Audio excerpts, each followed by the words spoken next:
Vážení diváci, a teraz máme pre vás prichystané prírodopisné okienko.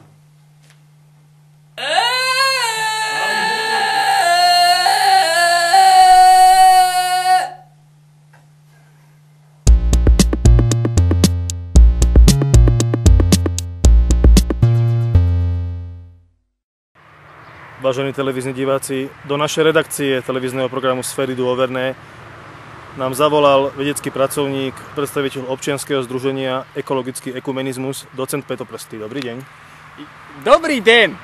Pán docent, s akým zámerom ste nám zavolali? Čím sa nám chcete pochváliť? Viete čo, ja som sa veľmi tešil, že vôbec ste mi to zdvihli. Lebo ja vám poviem, jak to bolo. Ja som išiel okolo búdky a kúkam, tam ešte ostalo 8 korún. Reku, čo budeme robiť? Zavolám, ne? Tak som zavolal a vy ste mi to zdvihli. Ja som teda ešte predtým volal Erike, ale ona mi to nezdvihla. Poďte nám predstaviť vašu prácu. Ja vám to veľmi rád predstavím, ale chcem vám povedať, že ak ste mi to vtedy zdvihli, to bola veľmi pekná vec od vás. Poďte. Ďakujem. V Malej Prašivnej sledujeme veľa vecí. Hlavne ja ako docent Peťo Prstý sa zaoberám rastlinou, ktorá vznikla koncom 20. storočia a volá sa Igalitus hypermarketicus. Podľa vašich zistení a informácií od kolegov, koľko takýchto ideálnych centiel, kde sú ideálne podmienky, existuje v Európe? No v podstate iba na území Slovenska a všeobecne sa dá povedať, že na Slovensku táto rastlina vznikla a čo teda predpokladáme ako veci, tu aj zanikne.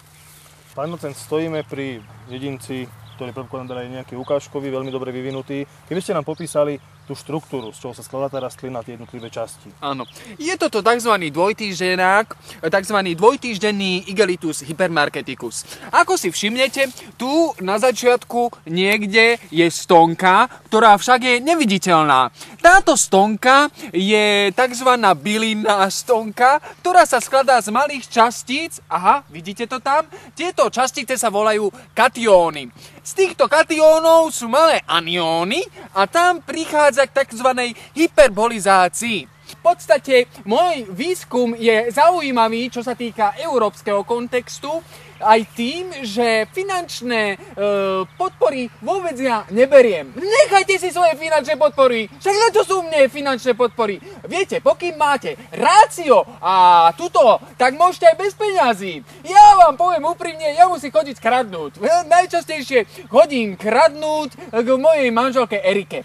Vážení diváci, ako vidíte, práca výskumníka je veľmi náročná.